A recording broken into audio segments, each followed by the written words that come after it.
I've been critical in the past of Jill Biden, who is a awful spouse, a terrible wife, because she just continues to push her poor, cognitively compromised husband out there on stage, and he is just not up to the task, as we've seen many, many times back during the campaign, and now 6 months into his presidency. But you know what? I'm changing my mind on this. I have a change of heart. I want to thank Jill Biden for forcing her husband to run and win and become president, because there wasn't a lot of great stuff on TV last night, not a lot of good sports, but there was a town hall on CNN, a town hall from Cincinnati, Ohio, in which the whole world got to see yet again just how lost our president is, just how uncomfortable it is to see him in front of a crowd answering questions.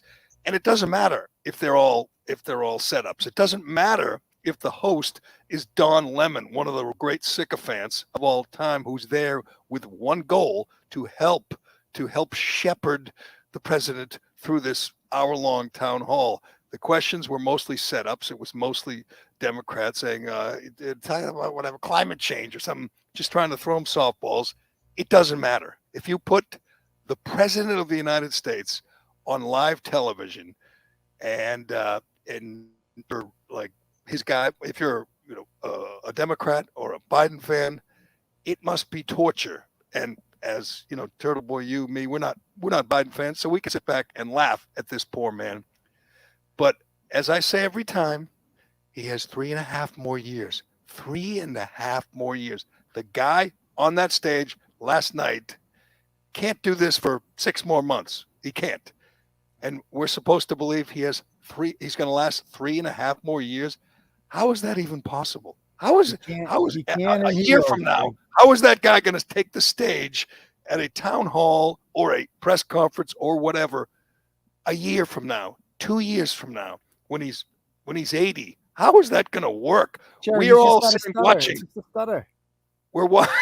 It's a stutter. Like, remember that cute kid from New Hampshire? He's just like him. He's just like him, Gerry. Just the stutter. Well, if you didn't see it, the stutterer in chief last night, and I'm sure lots of people didn't. I didn't remember it was on, but you see it on Twitter. Suddenly, there's a couple of clips going viral. I flip it over, and he is just completely lost. I mean, forget deer in the headlights. That's like an insult to deer, because he is just he doesn't have a cogent thought.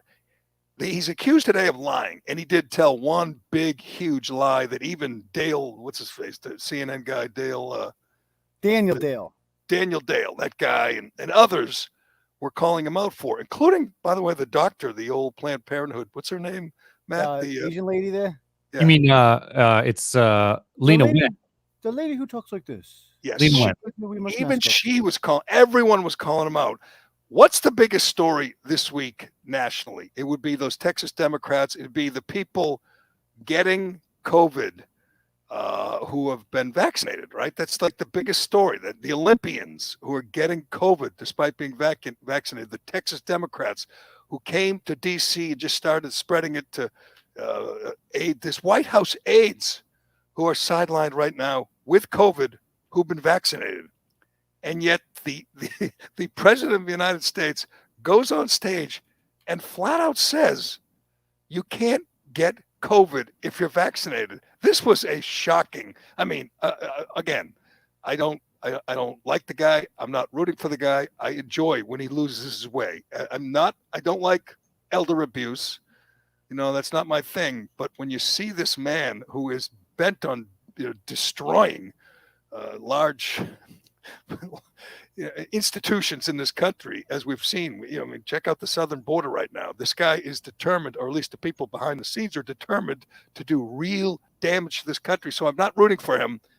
But when he steps in front of the camera and says, you can't get COVID if you're vaccinated, even Don Lemon was like, what? Are you following the news, Mr. President? Have you checked with your staff in the White House?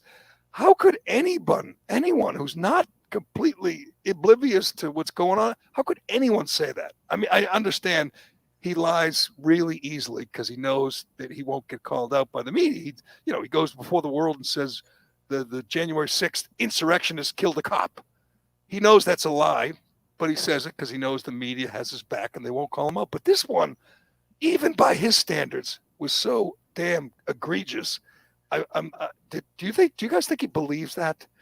Do you think he's that? No, I don't think he believes much at all, Jerry. I think he screwed up. He messed up the talking points. He's obvious. Think of how much prep time this guy takes beforehand. Like, they must sit him down and just repeat the talking points to him over and over and over again. And he just screwed this one up.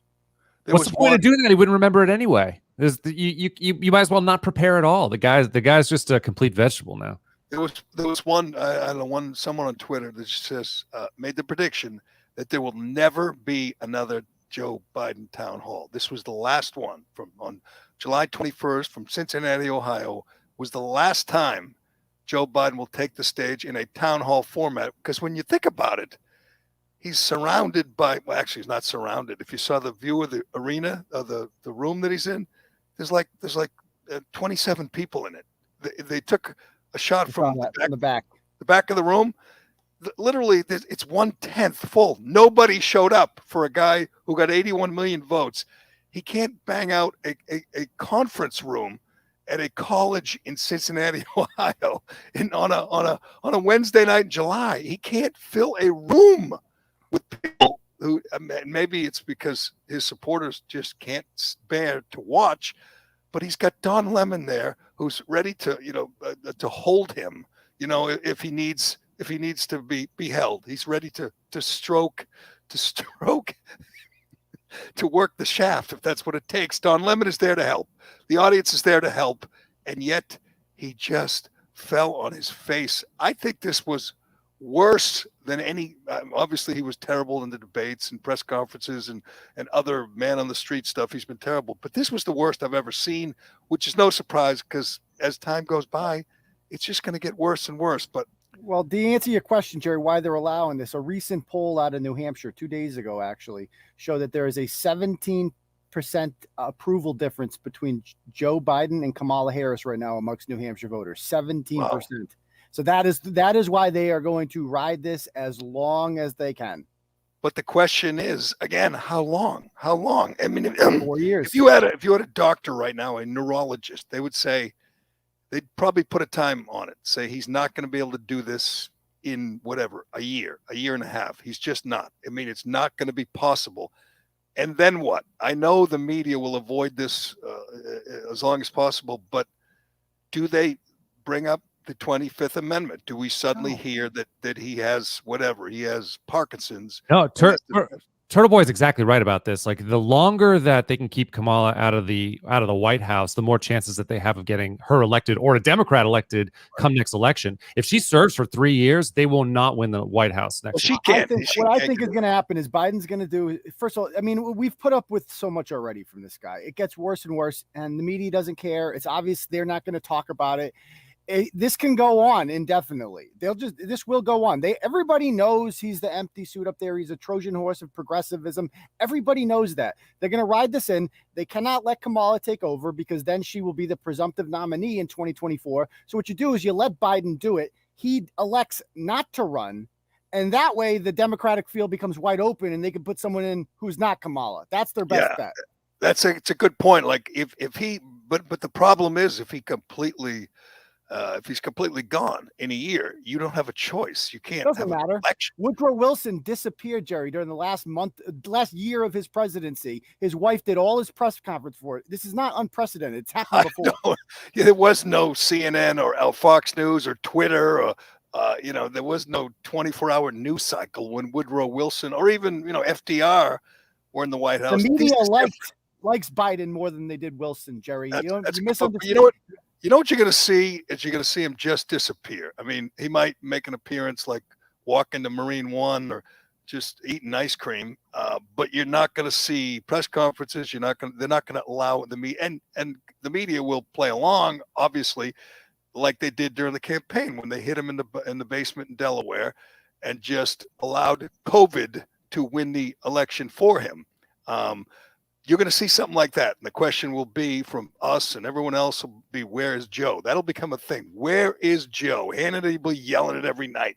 Where is Joe? He will hide for as long as possible because he can't do what he did last night. But let's listen to something. Let's start with the lie. I mean, this was so bad that I was wondering when he said it, like, how do you cover this if you're Anderson Cooper? I mean, if you're Stephanopoulos or Chuck Todd or Maggie Haberman, if you are a Biden foot soldier, purporting to be a member of the media, how do you cover it when your guy tells this blatant a lie that is so easy to disprove just with the day's news? I mean, just with the news out of the White House, we know you can get COVID if you've been vaccinated, but apparently no one told the big guy. But let's listen to Joe just lie to the world. The various shots that people are getting now cover that. You're okay. You're not going to get COVID if you have these vaccinations. Yeah. Does that Don Lemon just say Yeah. Yeah. Awesome You're not reporting. going to get COVID if you have these vaccinations. On a day when we're talking about before the damn town hall, after the town hall, we're talking about all these people getting COVID who've been vaccinated and how bizarre it is and how it's not as deadly. You don't die. If he said that, you're not going to die if you get vaccinated, he would be right. But he's just flat out wrong to the point where his fans on CNN were calling him out and wondering, where did that come from? I mean, how could you be that? Well, he's speaking in generalities. I mean, he's saying basically, like, you can't, you're not going to get COVID if you get the vaccine. It's just encouraging you to get the vaccine. And you have a much less chance of getting the, COVID if you get the vaccine. But I get what I didn't want to defend Biden, but if I'm, how we always used to Trump-splain everything? Trump would say something dumb and we'd all Trump-splain it. Like, no, this is what he really meant. I'm going to Biden-splain here. And I think what he meant there was basically that, you're probably not going to get it if you get the vaccine. The difference is, though, is sycophants at CNN don't take your view on it, though. I mean, they're much harsher than you are. Not everyone's as fair That's as me. true. That's true. That's true. Not everyone. Some people at CNN they're looking to just pounce, seize on any mistake the poor man makes. But this is not something a 50-year-old Joe Biden would have said. It's not something Kamala Harris would have said. It's obviously a lie, but it's such a dumb lie. It's not. It doesn't work. You're supposed to tell lies that help you, like when he lies about Charlottesville in the campaign, that helps him. When he lies about Trump calling soldiers losers and suckers, that's obviously a lie, but it helped him. It helped him get elected. This doesn't help when your people at CNN are forced to call you out, when your Pinocchio guy at the Washington Post is forced to call you out. You put your fans in a tough spot, including, again, what's her name, the former head of Planned Parenthood, the one that says we have to make life difficult for people who don't get vaccinated. Lena Wen called him out immediately after this town hall when she was on with Anderson Cooper. Right. I mean, I was actually disappointed by President Biden's speech tonight, or his answers tonight, because I actually thought that he was answering questions as if it were a month ago. He's not really meeting the realities of what's happening on the ground. And we now have triple the number of infections in the US versus a month ago. We have escalation in cases all over the country because of the Delta variant. And we actually don't know the answers to a lot of questions. He was talking about how if you get the vaccine, you're well protected from having severe disease. That's true. But we actually don't know how well you're protected from mild illness, and whether with the Delta variant, if you're vaccinated, could you still be contagious to other people? We don't know.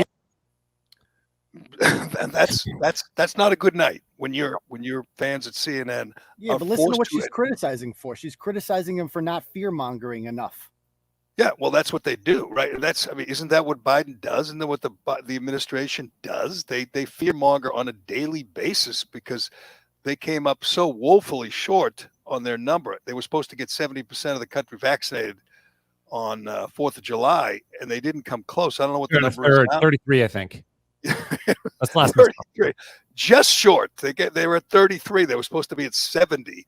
And you know why? Because when you're Joe Biden or Kamala Harris or Jill Biden, you think like an authoritarian. That's how you think. You think we will just make people do it. We'll just tell them they have to do it, and they'll do it. He is genuinely disappointed and surprised that he couldn't force 70% of the country to get the shot so he could have bragging rights. And he knows it's not even close. So every day they blame, Tucker Carlson and Laura Ingraham and 12 people on Facebook. Are you one of those people, Turtle Boy? We have not heard the names yet. Yes, they released the names. Robert Kennedy's kid is on there. They released the 12 names? I didn't see that. Oh, they released the 12 names. Oh, yeah. It's like some random people you never heard of, like some witch doctor from Africa, all this stuff. Like, apparently I'm influenced by this guy and not just common sense, evidently. By the way, what they're doing right now, this crackdown and blaming social media, is the most authoritarian fascist thing that any president has ever done in the history of the United States of America. Like colluding with a billion-dollar company to say you must censor these people. They are getting out of control. They are saying things that are against the state. You must silence them now, private company. It's chilling. And as I said the other day, Turtle Boy, the amazing thing is not that they said this, not that Biden is working with Zuckerberg and Dorsey to silence his critics, but that people applauding it are members of the media. And you have members of the media applauding a crackdown on your First Amendment rights and doing it openly, explicitly. And there's not a lot of backlash. I mean, obviously, you get it from Fox News and New York Post and people like us, but the members of the mainstream media have no problem. In fact, some of them think it doesn't go far enough. But this makes absolute sense. This makes absolute sense that they're doing that. Think about it. The same thing happened when you had the major insurance companies who were lobbying for Obamacare to go through. It's because they know they'll toe the line and they've got the money to be able to handle it and do what they need to do. And in this case, the media is not going to, these media folks who are into it are not going to say the wrong thing, so they know they won't be affected. Social media has always been a threat to the traditional media because people like me can just make accounts and then just report news. And they hate that because they had a monopoly on the news for so long. You got your news from a newspaper. Now random people like Andy No and me and people like us can just go on there, create accounts and just post real news. And that scares the shit out of them because we're better at it. And we represent the future and they're scared of that. Yep. So they applaud the authoritarian tendencies of this White House. And they like the fact that the big tech, the big tech tyrants work with the White House to silence, to suppress speech. It's incredible that every media person, I mean, it was so bad the other day that the ACLU, the organization devoted to not protecting civil liberties, to I think their goal now is to make sure that all transgender girls get to win in sports. That's their number one priority right now. The ACLU, they actually came out with a statement that said Biden's gone a little too far, which was amazing. It's amazing, amazing for them. But it's remarkable how few people are kicking and screaming at what you call the worst, the most egregious, fascist, authoritarian lockdown on speech in American history. Shut people up. Because the argument against it has always been, Jerry, when I get kicked off, I say, my First Amendment rights are being violated. They say, well, it's okay when it's not the government. It's just $1 billion tech oligarch that's doing to you. Well, now if they're doing the bidding of the federal government, if the federal government is, because they know they're not stupid. They know that we don't have the authority to circumvent the First Amendment and say, you can't say this. So what we could do is just kind of get around it by telling these tech companies, you do it for us, or else we will regulate the shit out of you and you will no longer exist anymore. I mean, they keep calling them before Congress. Of course, they're going to be afraid that they're going to lose a lot of money. So yeah, of course they're going to do the government's bidding. That's what they're doing once again is using COVID. I mean, COVID was the greatest thing that happened to these tyrants. They're using COVID and saying we have to stop this misinformation, so we could, these essentially enemies of the regime, we could take them down, we could take them off social media, because, misinformation, or as Biden likes to say, they're killing people. So you have these 12 influencers, and they would like to make it more than that, obviously, much, much more than 12. Anybody who tweets or posts on Facebook something that they don't like, they can call Zuckerberg or Dorsey and say, take this down, and they will do it. That is chilling. And it's amazing there aren't more people in the media who aren't kicking and screaming, but there aren't. You know what? I have to say, it's one thing to hear Biden lie during this town hall, and again, I'm not sure he knows even what he's talking about. But the beauty of a town hall or a press car or any public appearance for Joe Biden is it's always good for a laugh. And there were a couple of moments where you just said, we need subtitles. We need subtitles. We need somebody to explain what he's talking about. What was the question where he really lost his way, Karana? What did they ask? Lemon asked him about inflation. So I have that cut. Oh, good. I mean, just imagine the guy who was never that bright to begin with, finished like last in his class and he's supposed to explain inflation, and he tries. Sometimes he tries, and it's just he literally said 3 times, we're not going to have any inflation. We're not going to have inflation. And talk to any economist. He loves that one too. Any economist, either side of the aisle, they'll tell you that all this spending, that's going to help lower prices. He just makes it up as he goes along, has no idea what he's talking about on economics. And last night, not only did he not know what he's talking about, he just lost his way completely, didn't know what he was answering at one point, and even Don Lemon couldn't save him. It was pretty comical. Inflation is temporary, but if you're pumping all of this money into the economy, couldn't that add to? No, look, here's the deal. Moody's today, when a Wall Street firm, not some liberal think tank, said if we pass the other 2 things I'm trying to get done, we will in fact reduce inflation. Reduce inflation. Hold on one second. Hold on. A good opportunity. Hold on. Yeah. Does anyone believe that Moody said that yesterday? No way.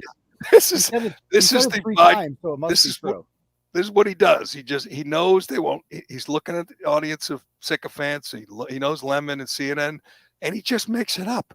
I could be wrong, and maybe somebody in the comment line will correct me and say, "Oh, Moody said that exact thing yesterday." I'm just going to guess, without doing any research, that Moody said no such thing. It's like when he talks about his father and mother telling him stuff, he just makes it up. He's just making that up. But he's saying, and by the way, the 2 things he wants, one is the infrastructure, the other is just this $3.5 trillion boondoggle of social engineering and crazy tax and spend liberal goodies. It's insane. If you've seen, he wants to spend in relation to the GDP, I think it's 5 times more than FDR did in the New Deal. 5 times more. He wants to completely transform the country with out of control deficit spending. But anyway, let's go back to his inflation answer, because it gets better. And jobs for people who, in fact, are going to be reinvesting that money back in all the things we're talking about, driving down prices, not raising prices. And so it is, I sincerely mean this. Prices are up now, and they're up. For example, you're in a position where you're trying to build a house, try to find 2x4s and lumber. Well, guess what? People stopped working cutting lumber. They stopped doing it because the unemployment was so down. Now, all of a sudden, there's this need because people are coming back. And guess what? Instead of paying 10 cents, you're paying 20. You understand what I'm saying? Yeah. It relates to what, in fact, is now needed because we're growing. Picture that guy being your economics professor. I'm sitting there listening, like, I have so many questions, Professor. What? Like, what? As I pointed out again last night, if this were, and I'm dead serious, if this were your grandfather or your father, you'd be talking to your siblings about taking his car keys away. You would not trust him to, watch your kids or walk your dog. He would be forced to retire if he delivered your mail. if he I thought he were, was going somewhere with that statement. When he started talking about lumber, he could have gone somewhere with that because, yeah, the price of lumber went up and then it's back down now. But he didn't go there. He just started talking about like, oh, people stopped making lumber and like what he just went on this tangent. It's like he lost his train of thought as usual. He can't talk about things in the private sector. He's never been in the private. He's been on the public dole for 50 years. He has no private sector experience. I'll bet you he has no real, like nobody in his family. We all know his brothers and his son. They're all a bunch of con artists just living off the Biden name. None of them's ever done, an honest day's work. He doesn't even know what they've gone through for the last year, even though he was all through the campaign and he's been president for 6 months.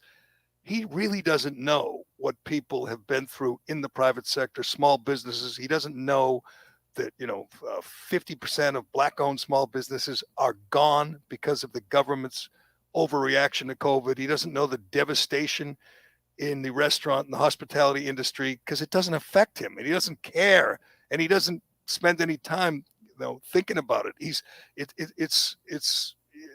You're supposed to be, or the reputation of a good liberal is you're empathetic, right? You care, about the little guy, the small businessman. It's just the opposite with him. I mean, he spends his time with literally with oligarchs and billionaires and, the beautiful people in DC. He doesn't know the pain the government inflicted on people who were trying to run a restaurant during COVID. So a restaurant owner, a big time restaurant, a guy who owns 39 restaurants, I believe, steps he up. Looked like that guy he looks exactly like every restaurant owner. I was going to say, he looked the part and he didn't come in for a change. Usually these town halls, when Biden does them, are fixed, they're rigged. And you just have a teacher stand up and say, what do you think about, transgender? And he'll say, everyone deserves a shot. And he'll just give you, the usual platitudes. In this case, you have a restaurant owner who, I don't know his name. Do you have his name, Carano? He steps up. I don't, and I don't have the cut. I do see what Biden said. Well, see if you can grab the restaurant owner. Yeah, sure. Who asks about whatever, the struggles of the restaurant owners and of in the industry. And he literally says, his first thing he says is, what are you going to do for restaurants or something? Biden's answer is, hey, we kept you open. We did that. Kept you open. Hold on a second here. We've talked about this a lot, Turtle Boy, over the last year and a half.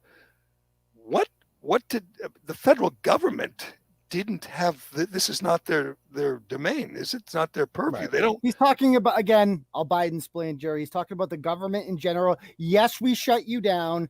Yes, we said you could not have customers or basically run a business and that to take it only. But we threw you a bone with that PPP loan. So how about you shut up and thank us? He didn't say that, though. He said we kept you open, but they didn't. His friends in blue states, the liberal authoritarian governors in blue states like Andrew Cuomo and Whitmer and Newsom and Baker, they shut them down. They didn't keep them open. They shut them down. And his answer, there's a couple things in this rambling, incoherent answer. One, he starts trying to relate to the restaurant owner by saying, he knows people in the industry. And he doesn't say it clearly, obviously, but he says like his sister-in-law is a waitress in Atlantic City. I'm going, oh yeah, sure. Again, first of all, that would be like his wife's sister or his brother's wife, all of whom are in their 70s. So we're going to believe that there's some Biden out there, Biden relative in her 70s, waiting tables in Atlantic City. Have you ever seen the waitresses in Atlantic City, Gerry? Yeah, maybe you're right. Maybe she's, but first of all the Bidens are in on the scam. They're all rich. They've all made deals one way or the other in off the Biden name. And I don't think any of them are waiting tables.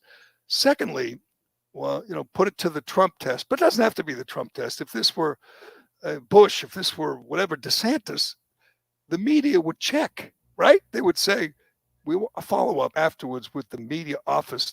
They'd say, who's the sister-in-law? What's her name? Where does she work? that's clearly just made up. That he doesn't have a sister-in-law working at a restaurant in Atlantic City. He just makes it up and nobody cares. But the other thing, he rambles on. What's that? Corn Pop was real. That's the most surprising story he's ever told. They brought up his obituary. Corn Pop. Now, my favorite is always that in 19. That's the best Biden rant ever. But my favorite one was in 1962, I think it was. His unemployed coal miner father saw two guys kissing and said, "Hey, Joey, love is love. It's a good thing." What? Yeah, you remember that one when he was I asked. don't remember that one. Oh, you got to go Google that one because that's a fantastic. funny one. He saw, he was, I don't know, he was 12 years old or something, 1957, I forget, with his father, and two guys were, necking, and he said, "Hey, they're in love, Joey. They're in love. That's a good thing." And it was just completely made up and impossible to believe. But anyway, he finally scolds this restaurant owner and says, "Just pay your people more. Like, pay them 15 or 18 bucks an hour. Waitresses and waiters and bartenders, which obviously get tips." And this guy obviously got devastated by COVID, or I'm sorry, not by COVID, by the government's reaction to COVID. And the president is so empathetic. He says, "Hey, just pay people more." And the guy's looking at him like, "What? We can run a business. We have a balance sheet. We need to make money. We need to make a profit. That's not a solution. You absolute, you pickled brain old fool." So the guys, the restaurateur's name is John Lanny. And then, so Biden says, my guess is that people making $7, $8 an hour plus tips, I think, John, you're going to be finding $15 an hour now.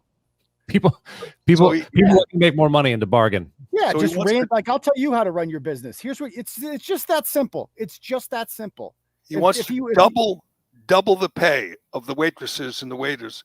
And he also is asked about, I don't know if you could find this one, Corrado, but he's asked about the unemployment, the extra unemployment that in blue states, governors who, again, don't care about the private sector. They're there to help Amazon and Walmart and the big chains. People like Charlie Baker, Massachusetts, do not care about small businesses. So they add this extra unemployment because it placates their friends at the Globe, or in the far left, Liz Warren, AOCs, Ayanna Presley's. They want everyone dependent on the government. They don't care about the private sector.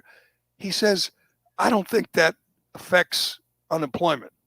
Literally, the president said that. "I see no evidence that giving people extra unemployment money to stay home affects the employment level." We know, everybody who knows anyone in the private sector knows it is killing small businesses. It's killing, fast food places, restaurants, because, we don't blame people who stay home, and they're going to make more staying home than if they go to work. No one blames them for staying home. The blame is with the government, the federal government, the governors who are giving them this extra unemployment. And he can't even admit that that's affecting the ability of restaurants to find people, to get people back to work. You guys have seen it. There's like no restaurant in America that doesn't have a help wanted sign out, and they're begging people to come work. They're offering bonuses, but the bonus has to be more than daddy government is offering these people. It's a crime what this tyrant is doing to the private sector. But I don't know what it's like in Massachusetts, but in New Hampshire, I think the most you can make in unemployment, it's pretty low. New Hampshire's kind of lean that way, but it's $400 a week. But then with the federal stuff, it was up to $1,000 a week. So people were legitimately making, $52,000 a year to stay home. But they're not going to go back to their restaurant business where they've got food all over the smelling. Isn't there a time limit? It was a year. Is it still a year? Is it still there? No, they keep extending it.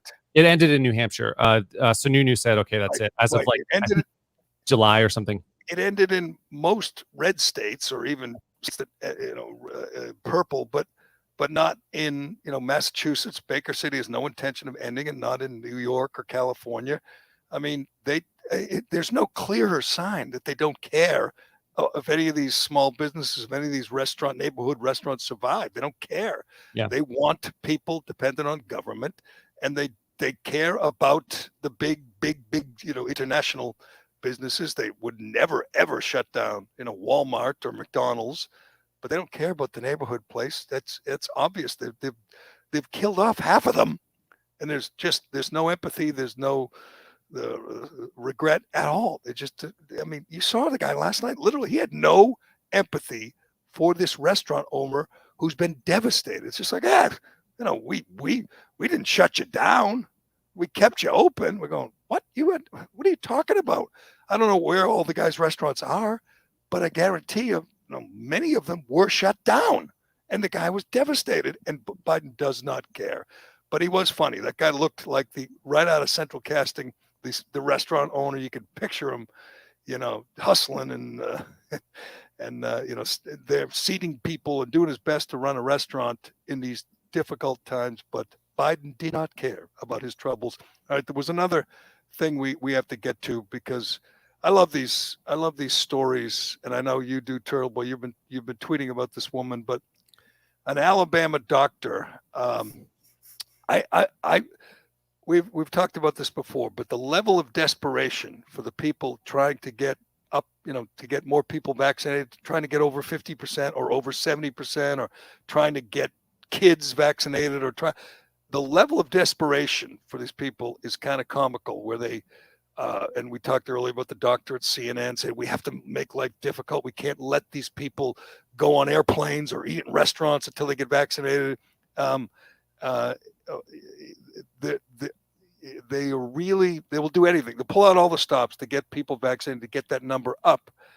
But sometimes they just go a little too far. And you have this Alabama doctor who posted about people she's treating with COVID, people who are dying, and how they explained to her why they didn't get vaccinated. Now, obviously, she's one of these people who just wants people to get vaccinated. That's fine. But you tell me if you believe, what's her name? What's the doctor's name? Dr. Brittany Kobia. Brittany Kobia. Tell me if you believe her story. Do you have her story in front of you? Yeah, I'm looking at it. This is what she says. She says, I'm admitting young, healthy people to the hospital with very serious COVID infections. She's in Birmingham, Grandview Medical Center in Birmingham, Alabama. One of the last things they do before they're incubated is beg me for the vaccine. I hold their hand and tell them I'm sorry, but it's too late. But it gets better. It gets better. Yeah, it gets better because now, first of all, does anyone believe that? Young, healthy people, there are very, very few, as we've said over and over and over again. There are literally zero children, healthy children who've died of COVID. Zero. As Dr. McCary wrote in the Wall Street Journal earlier this week. But there are very few young, healthy people dying. Very few are being put on ventilators. So Birmingham, Alabama, we're supposed to think there are a number of young, healthy people dying of COVID. Anyway, does anyone believe her so far? Do you guys believe this doctor so far? Because I don't. No way. But First now, of all, she would be sadistic if this guy's dying. You're like, I'm sorry. Too late. Too late, you fool. Idiot. Yeah, you moron. But you feel stupid now for voting for Trump, idiot. Nice going. But let's get to the good part, where she explains why these people thought they didn't have to. All right, I'll read it. Here we go. Okay, this is Dr. What's her name? Kobia. Dr. Kobia in Birmingham, Alabama, talking about people dying of COVID. She says they cry and they tell me they didn't know. They thought it was a hoax. They thought it was political. They thought because they had a certain blood type or a certain skin color, they wouldn't get sick. They thought it was just the flu, but they were wrong. And they wish they could go back.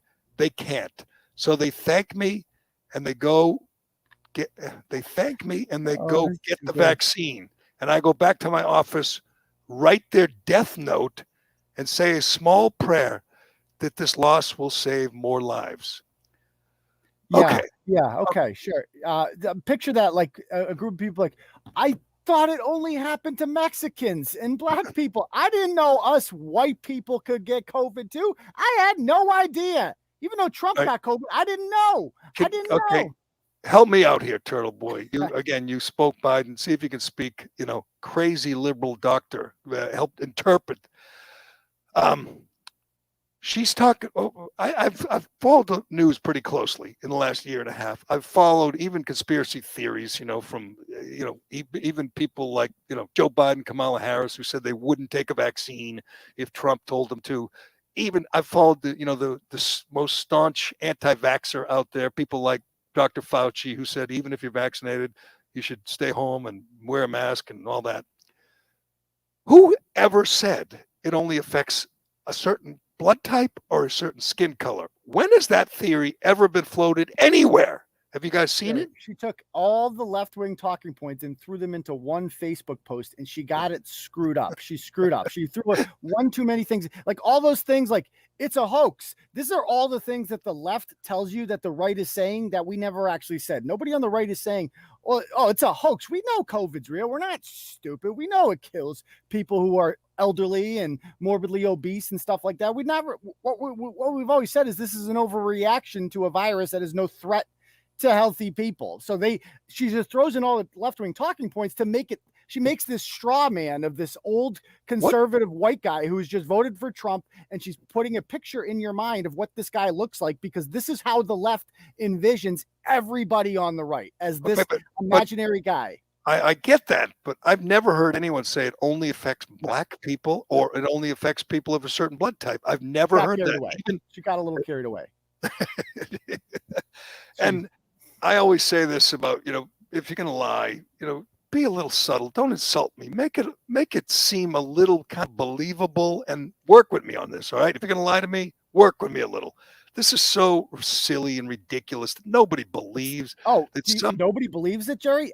Tommy Tuberville, the Republican senator, former coach of Auburn from Alabama, retweeted it and it's like, this is scary. You guys, we should all do this. Tommy Tuberville, every major media outlet is retweeting this. Republicans are killing people. Look what they're doing. Nobody's questioning this.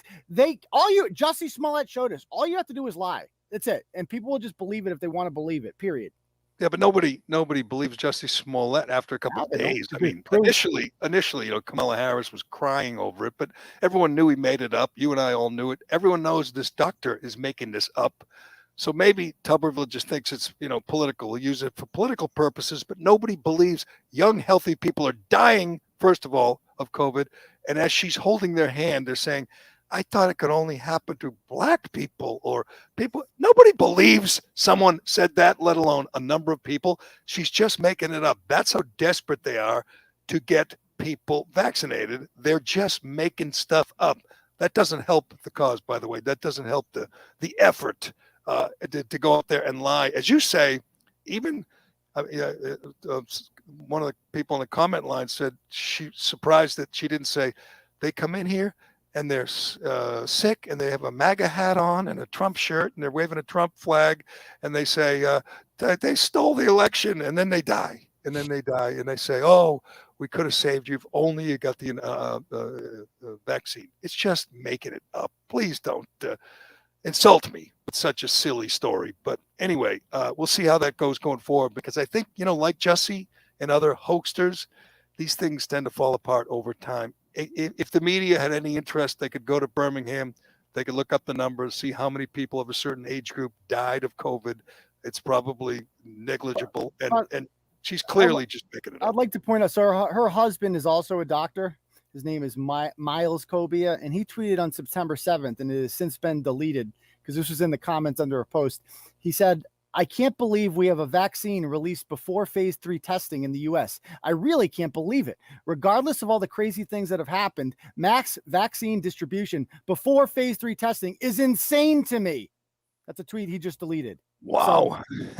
So but Trump was the president in September, so the vaccine was bad. Yes, then. right. And you had anti-vaxxers like Joe Biden, Kamala Harris, and so many others saying, I'm not taking it. I'm not taking it if the president tells me to take it. So they have only themselves to blame. I also think that the hospital would want to challenge this too, because now they have the reputation of killing a bunch of young people with COVID, and no one else in the world is. She goes back to her desk and writes a death note. What a fraud. I mean, what a liar. This person. And says a prayer because it's Alabama, Jerry. That's popular down there. That says a prayer. I know. And how about be more specific? So you're saying white people think it only happens to black people? I've never heard that theory from anywhere. As you point out, Donald Trump himself got it. So even the staunchest MAGA guy knows white people get it. It's just they get new coat. They think it's sickle cell or something. It's like that's the way they're making white people sound. It's just so absurd. All right, I got to get to the sports segment here. Can we do Shea first, and then we'll get to that? We'll do Shea, but then I'm going to give you my Olympic preview, Turtle Boy, and I'm going to explain why I'm suddenly interested in the Tokyo Olympics. Up till yesterday, I had very little interest, but now I'm all in, Turtle Boy. I'll explain to you why after I tell you about Shea Concrete.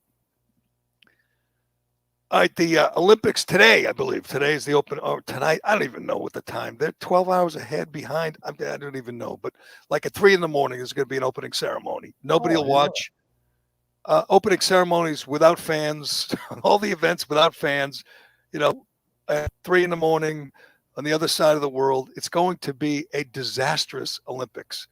I'm sure, as we talked about recently, it'll get better as it goes along, as the suspense builds. There'll be a couple of Olympic heroes who will emerge, people going for multiple medals, setting records, and we'll have mild interest in watching them, hearing their stories. But it's going to be tough because of the time change, because there's no fans, because it's in Japan. It's just not going to have a lot of significance, a lot of energy or intensity back here in the States. But I have to say that I'm all in on the women's soccer because, as everyone knows, these bunch of purple-headed ingrates who take a knee at every turn, who wore sweatshirts, warm-ups that said Black Lives Matter. At some point, everyone's going to realize Black Lives Matter, what they are. We've talked about it many times. They're Marxists. They want to defund the police. They want to end capitalism. They support the commie thugs in Cuba. I'm sure they'll support the commie thugs in China. They'll probably not support the freedom fighters in Hong Kong. They don't believe in freedom fighters. They believe in communist tyrants. But anyway, so these bunch of women, these spoiled brats who get paid to play soccer and nobody watches, nobody cares, but they complain they don't get paid enough and they don't get enough credit. Anyway, they took a knee before their game against Sweden yesterday or whatever it was, 2 days ago, and then they went out and got their asses kicked up and down the field by a bunch of really smoking hot Swedish players. Not that that matters, but if you haven't seen any highlights, check out the Swedish team. If you're into beautiful blondes, you'll find them on the Swedish team. If you pick up this SI swimsuit issue, you'll find, transgenders and plus size models. And so if you're one of those people who are still into really attractive women, check out the Swedish team that just kicked the US's ass 3-0. I'm looking at the schedule and I'm rooting against them. Obviously, like most people, I'm rooting against these ingrates. And it would be a huge upset if they were to get eliminated. But they lost to Sweden in game 1. Game 2, Turtle Boy, Saturday, July 24th at 3 a.m. versus New Zealand on NBCSN. Game 3 versus Australia, Tuesday, July 27th, 3 a.m. on USA Network. This just isn't going to work. This Olympics, it just isn't going to work. If it's a big game and a big, say they lose again, say they get eliminated, it's historic, right? It'd be great. I'm rooting for New Zealand. But you'll know the outcome before the damn game starts, right? Everyone's going to know the outcome. Nobody watches the Olympics for soccer. It's like you watch it for track, swimming, and gymnastics. That's why you watch the Olympics. Track, swimming, and gymnastics. Right? Are you going to watch? Are you going to watch the transgendered weightlifter from New Zealand? She's going to get some, or is it? Yeah, she's going to get some coverage. Why couldn't SI, if they wanted to have a transgender model? I mean, it is Sports Illustrated. Why couldn't they have featured? What's her name? Hubbard. It was Gavin Hubbard. Now it's Lauren Hubbard, I believe. Why couldn't she be on the cover of SI? She's a transgender athlete. She also don't even know who that is. She also weighs about 400 pounds, so maybe that's a problem. She's is that the New Zealand chick? A heavyweight power lifter. Yes. Okay, Lauren Hubbard. Yes. Yeah, they got to throw her on. I mean, I'm rooting for her, him, whatever, to win. There's nothing more I want than that person to get a gold medal. Yes, it would completely blow up the thing. Like, because the Reamers of the world will tell you, see, she didn't even win. So there's really no difference between men and women, and they could compete, and blah blah blah, and it's totally fair. But obviously, so you want the most ridiculous outcome possible. That's what I'm rooting for. Good point. I mean, I always root for chaos, so you're kind of hoping for some crazy stories. I'm not talking about, like terrorism or bombs going off, but just some craziness. There will be some COVID craziness where a whole team gets COVID and gets eliminated. Be like the College World Series. A couple people test positive, they have to leave. There's players or athletes like that swimmer. I believe his name is Michael Andrew, stud swimmer, medal contender, who just flat out says, "I'm not getting vaccinated because I'm young and healthy." And everyone, I don't know how that's going to work, if he's going to be isolated in the Olympic Village, or you can't shake his hand, or you can't fly on a plane with him. But he flat out says, "I'm not doing it."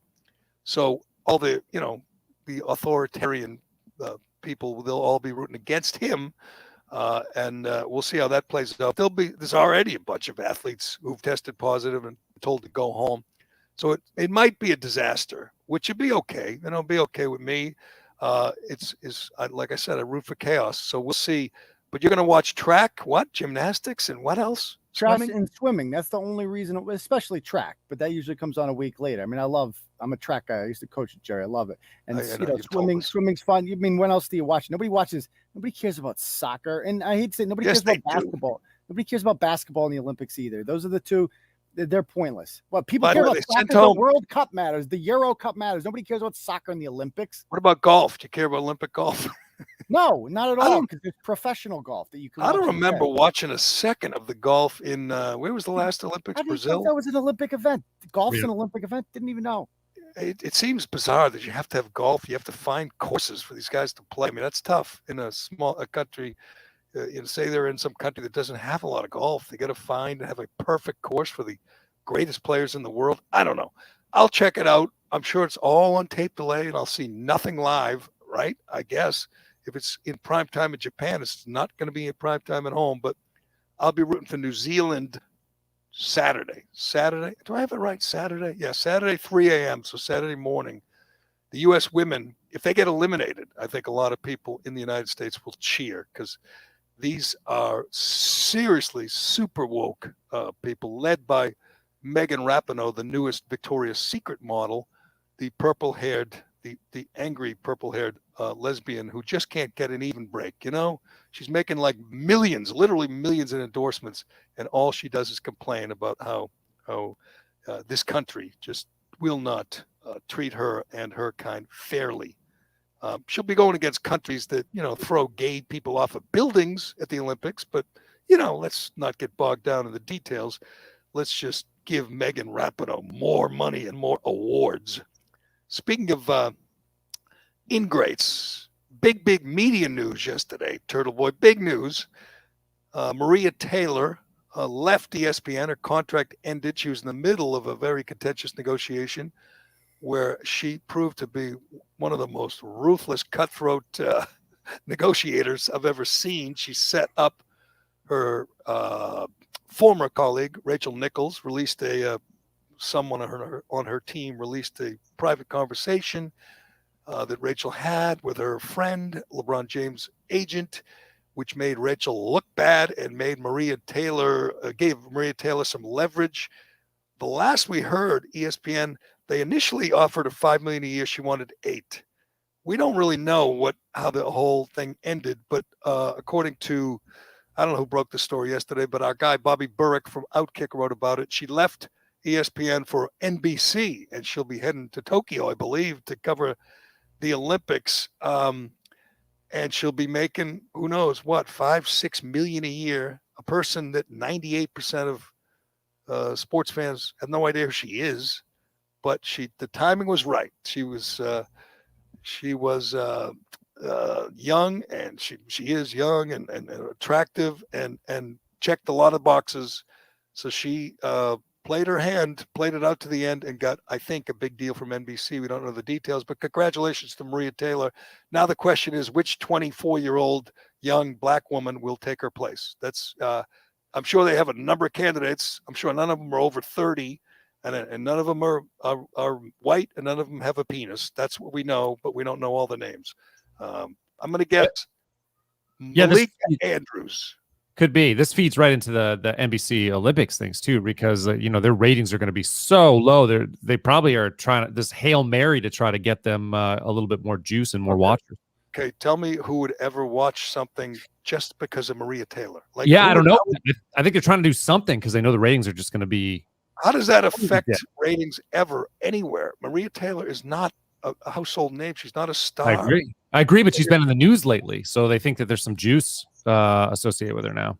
I don't know. It's we'll see. I mean, if she does, if you turn on and Turtle Boy, if you turn on to watch gymnastics or swimming, you won't even know she's there. I mean, you'll hear her, maybe you'll see her, but you won't even know. She has a distinct, somewhat masculine voice, don't you think? Her voice is a little bit masculine. Is it? Well, a little bit. You don't think so? It's a little deep for a woman. No, what are you saying, Turtle Boy? What are you saying? No, there's nothing wrong with that. Jackie McCullen's the same way. I mean, you can get by in this field. I'm just saying she has a very distinct voice, so people will recognize her voice. But again, it's not her job. Like, I just feel like whoever has her job, you could pay the minimum wage because it's the least important job ever. Your job is to stand there, ask stupid questions that nobody cares about, and just look pretty. That's it. That's all you got to do. Just not be fat. It's a hell of a job. But no, I would add something else to that. Just not be male or white or over 30. Or over 35. I would say that. But the woman who will be a candidate to replace her, probably not Rachel Nichols, because she's been banished. She has been kicked off the island because she questioned why Maria Taylor, was promoted, why she went up the food chain so quickly, and said, it might be identity politics, which was rich coming from a woman who probably benefited from similar criteria at ESPN. She said she had been held back by Donald Trump voters who are in ESPN management. White conservative men who voted for Donald Trump held her back. So when she got exposed, or the private conversation went public, there was no sympathy for her because she sounds like a whiner who was biting the hand that fed her. But anyway, Malika Andrews is the 26-year-old woman who covered the NBA last year but never took off her mask, so no one ever saw her. She's there now, and she sat down with whoever, Giannis or Chris Middleton or whoever, after they won, and said, how special is this, or how wonderful, how do you feel about winning a championship? Just as you said, ask innocuous questions, fawned all over the players, which was fine. That's what you do at ESPN, but it wasn't really notable. It wasn't really special. Adam Schefter tweets out, this is by the way, I believe it was George W. Bush who called it the soft bigotry of low expectations. Malika Andrews, if she didn't show up and stick the microphone up her nose, she was going to get rave reviews, right? All she had to do was show up and ask questions that someone wrote on a note card for her. Adam Schefter tweets after the NBA Finals, very impressive to watch a 26-year-old Malika Andrews interview the world champion Milwaukee Bucks on national TV and handle it as smoothly and as professionally as she has. 31,000 likes and 3,000 retweets of that. Adam Schefter saying his colleague at ESPN handled it smoothly and professionally. Now, I left it on. I watched the title. I was rooting for Milwaukee. I loved to watch Giannis's reaction. I didn't even notice her do an interview. It didn't affect. There was nothing impactful. She did her job. Would Adam Schefter have said that if that were Ed Werder, who did the same interview and asked the same questions?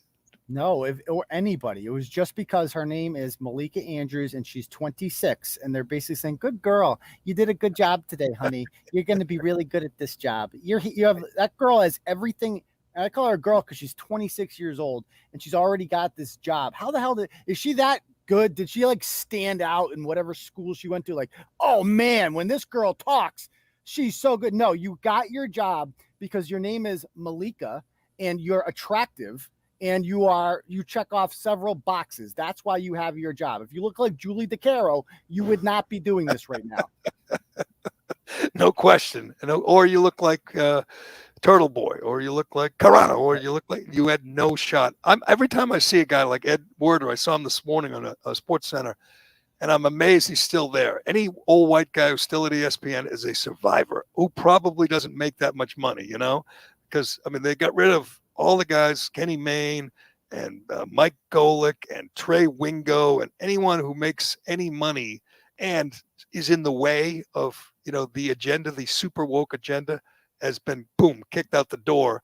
And I look at a guy like an Ed Werder and I say, how has he managed to avoid the Grim Reaper at ESPN? Probably a matter of days, probably until they find some 24-year-old pretty young thing coming out of college to take his place. But anyway, congratulations to Maria Taylor. We will see her on tape delay from Tokyo probably this week.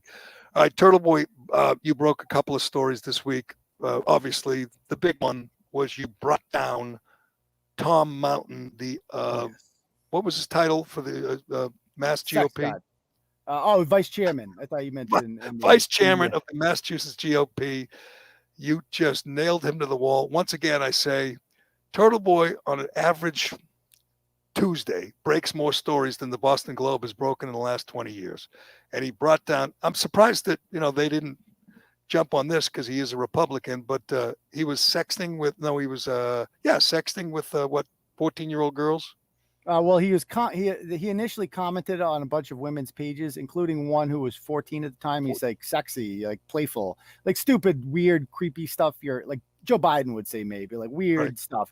And so I wrote about that. And instead of just saying, you know what, I shouldn't have posted that, he goes, he went with the I was hacked thing. Oh, God. And that never works. And so then I get an anonymous email, as sometimes happens, from somebody who has apparently been pretending to be just Tom Mountain's type, a 20-year-old redheaded Israeli model / army veteran who wanted him from across the ocean, just could not get enough of Tom Mountain. The thirst for Tom Mountain from across the ocean was just insatiable. So she, and the way he talks to her, this obviously fake person, if you saw this woman's face, it's obviously fake. The confidence that this guy had, just like, oh, yes, please tell me about your most intimate desires. Have you ever been to an orgy before? I love orgies. I frequently take. Did you read the messages? It's amazing. It's amazing you could be that stupid. I know there's creepy people, and this guy's a creep, but to think that you weren't going to get caught, to think you could type those words to some stranger and it won't end up on Turtle Boy's computer is just. The guy should be fired, ostracized for just being stupid. That was my take on it. Like, people are saying like he didn't do anything wrong. It's like, well, technically, yeah, he didn't break any laws or anything like that. But you do not want anyone that naive and that stupid running your party. Think of the secrets he could give away to some Democratic operative who just messages him and is like, hey, so like, the guy would be the easiest person to, infiltrate, if you will. Right. Well, that was not your big story of the week. The bigger, better story, which was funnier and more disturbing, was the story of Jackson Kelly, 19-year-old man from, is he from Worcester? No, where's he from? Hey, give me a break. Norfolk, Jerry. He's from Norfolk. I knew he was in your neighborhood. Busted for, and I don't know the exact charge, but let's just say forcing himself on a horse. And the evidence is overwhelming because it's on video, correct? Yeah. We had the stable owner on the live show the other night. She's seen the whole video. Oh, God. On video. I asked him, I'm like, where does he finish? It was inside, Jerry. It was inside. There was no money shot. No, nothing. It is. Well, first of all, are we sure it wasn't consensual? Because if it's consenting adults, we know in this day and age, there's a lot. He took the horse out. There were 22 horses in that stable. He took it out and did it in front of the other horses. I don't know if it was to send a message or say like, she's my baby. This is my favorite horse. I like her more than I'm choosing her over all you people. Look at me. Like, I'm the man. And he just did it. And I don't know how he didn't expect to get caught. I don't know how, like, he's been to that farm a few times, ridden horses there with his family. His mother's a teacher.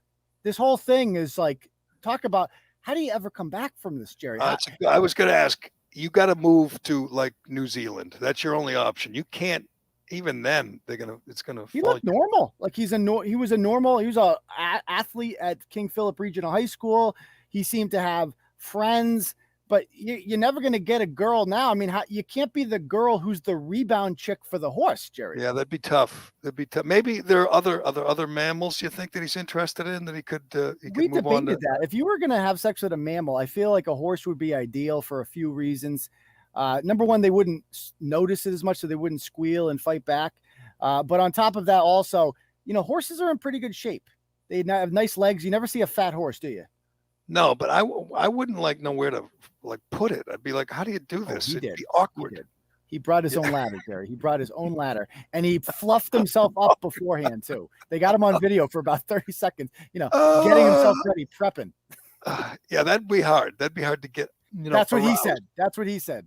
Yeah, He's lucky he didn't get kicked in the head and just died right there. They're so big they don't notice. Do you understand how big a horse penis is? The horse didn't even know anything was happening. It still doesn't know it was raped. A horse penis? Are you telling me this guy's gay?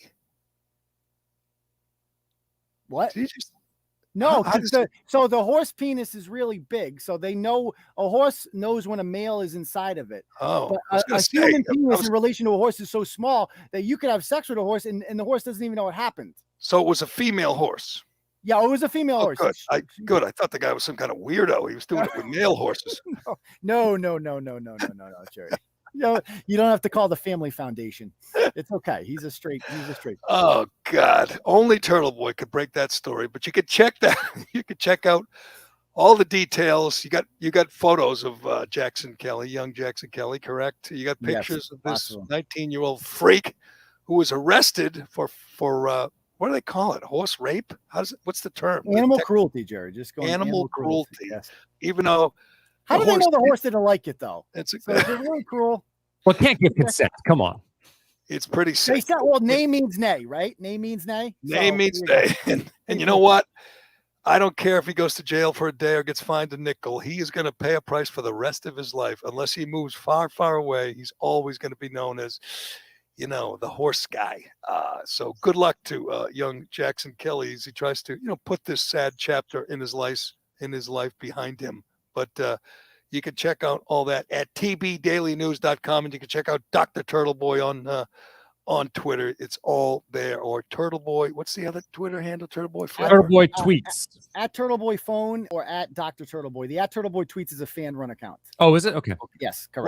A lot of tweeters out there in the Turtle Boy world. Check them out. All right. Thanks, Turtle Boy. And thanks to DCU and Shea Concrete and Allied Paving. And thanks to everybody for listening and watching and commenting. Carano, you made it through another day. I think. It's unbelievable. Are you feeling good? I feel good. Yeah, it's good. I mean, it's going to be a lot better when we're in studio together. Doing it like this is not a lot of fun, but yeah, I mean, so far so good. People seem to like it. Yeah, you got your fans out there, man. You got your fans, and I was always a Carano guy, always. Thank you, kind. There's a lot of Carano guys. I don't really get it. I mean, I'm pretty awesome. So can I ask, where did you come from? So you're a Minifan that escaped from that world? Is that how this works? Minifan, and my first interaction was a parody song in November of 2019, and they laughed hysterically, and so I've done maybe 25 of them, and then covered for Steve when he was doing Madawaska in 2020, and then I've covered that show 25 times, I think, or so. Produced that show. And then he lost out to Cullinane. So I mean that's like being known as a guy who did it with a horse. You're known as the guy who lost out to Not Cullinane. quite that bad. I can keep my name at least. Yeah. So you're the Rachel Nichols, and he's the Maria Taylor here. He's definitely very Maria Taylor. Yes. Yes. But that we'll see. We'll see. Now it's a contest to see which guy lasts longer in their new job. She said. Yeah, that's what the horse said, Gerry. All right. Thanks, Turtle Boy. Thanks, Carano. I'm Gerry Callahan. This is the Callahan Podcast, and we will talk to you again soon.